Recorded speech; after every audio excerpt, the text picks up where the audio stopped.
How is Super Mario Odyssey! amazing? Usually I like to come up with something more clever to start up a video like this, but nothing I came up with came close to what this one word means for this game. Pretty much everything is amazing in Super Mario Odyssey. Let's begin with that plot, shall we? Warning, spoilers. For the 5 people who actually care about the plot of a Mario game. I know they exist, people. They do. So skip to this time below if you want to be spoiler free on Super Mario Odyssey. Are they gone? Good. If not, you're here to stick along with the ride, or I did warn you, by the way. Our story begins Mario fighting a rather stylish Bowser on top of one of his airships. Bowser is victorious in kicking Mario off his ship and starts sailing off in the distance. Mario, meanwhile, falls into the Cap Kingdom and meets a rather odd creature, Cappy, a citizen of Cap Kingdom. Apparently Bowser's been busy in this kingdom too and steals Cappy's little sister, Tiara. So Mario and Cappy team up to save their loved ones from the clutches of Bowser and his new minions. While Mario and Co are giving a chase to Bowser, he has his own plans on getting his wedding up and ready. During the course of the game, Bowser steals the precious items from almost every kingdom in the land. His new minions are here to help him with the plans as well as the wedding planners. Meet the Brodals, Topper, Rango, Harriet, and Speward.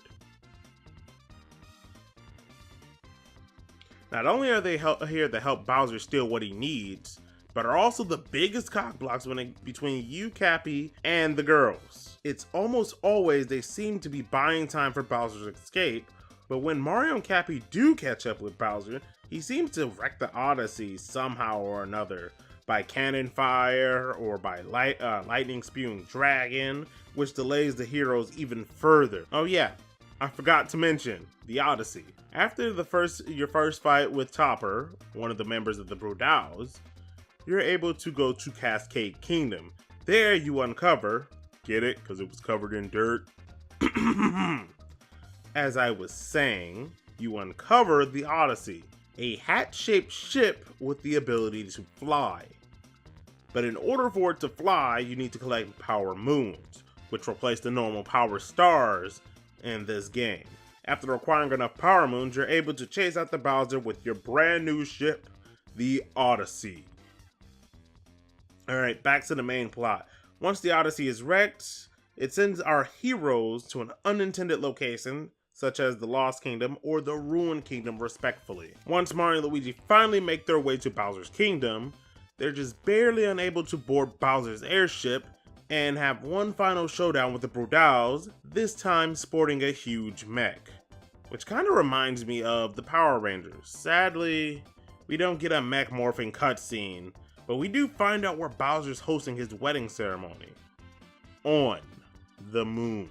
First off, props for showing that this was a location far in advance. And yeah, well, foreshadowing it entirely.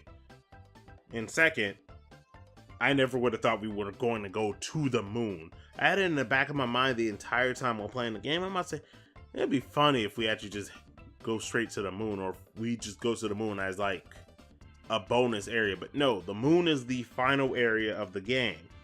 And if you like Galaxy, they actually have a reference to Galaxy with the currency there looking just like Starbits. Bowser, who had no one willing to show up, took people from around the world and forced them into being there for the audience for his wedding, which kind of made me feel sad for the poor guy. I mean, does no one like Bowser?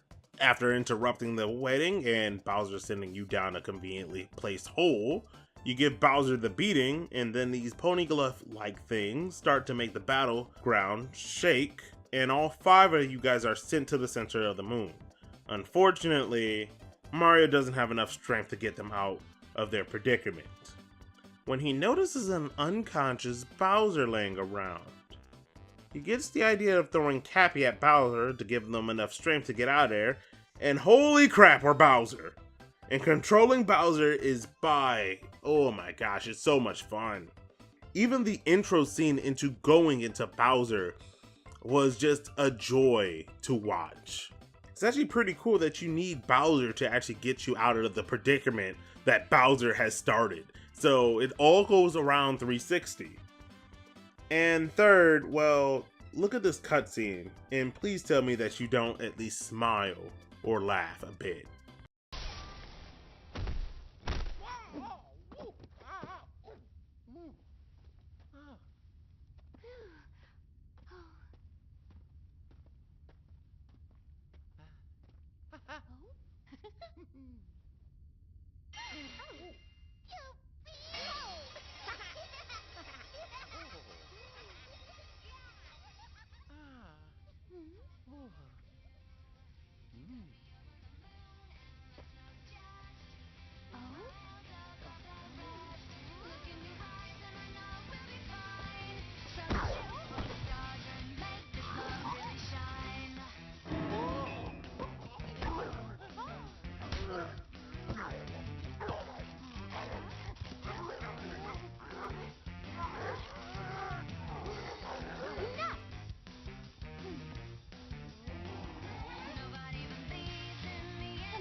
The cool thing about after you beat the game is you unlock Peach's Castle, which has some cool bonuses. First off, every Power Moon you collect here is a Power Star, with that classic 64 jingle to boot. Along with the Power Star's return, you can also buy the classic Polygonal 64 outfit for Mario. Sadly, it doesn't come with the original voice lines that Mario had when playing in 64, but it still looks cool. Remember those poneglyphs I mentioned back there? Well, after you beat the game, they start reacting and you can actually collect more Power Moons off of it. I knew poneglyphs had something to do with the moon. I mean, it makes perfect sense. Where would you hide something important but the moon? To boil the plot down to a single sentence, Mario stops Bowser from marrying Peach. Alright, enough with this story-dory stuff. Let's talk about the visuals. And this game looks freaking incredible.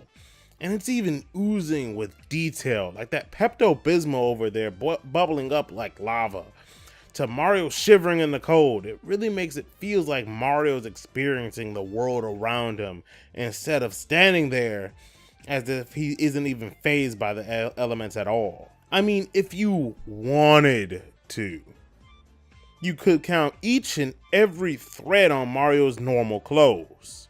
Yes, I did just say Mario's normal clothes. In this game, you can customize how Mario looks by going into various Crazy Cap stores across the world.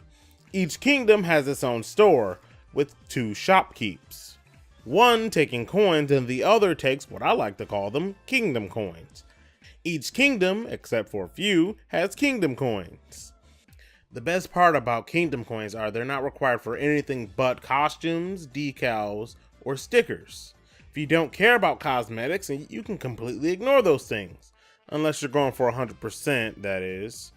But hey, they're easier to spot than Sunshine's blue coins, at least. I mean, seriously, if they were required for Power Moons, I'd probably not like it very much. But they're also easier to collect than Sunshine's blue coins, also. But most items in the store aren't that expensive anyway. The most they can be are like 25 kingdom coins, and the most kingdom can have is 100 or 50 depending on which kingdom you're in. But with that out the way, we can get to the most important part of the game. Gameplay, the most important part of the game. If you've played other 3D Mario games, then this game should feel like a mixture of Super Mario 64 in Super Mario Sunshine, both in gameplay and progression. The long jump returned from 64, and the spin jump returned from Sunshine. The dive also makes a return, but that was in both installments. Movement almost feels one-to-one from Sunshine. The open-endedness from 64, with the requirements from Sunshine, makes this feels like the perfect combo between the two.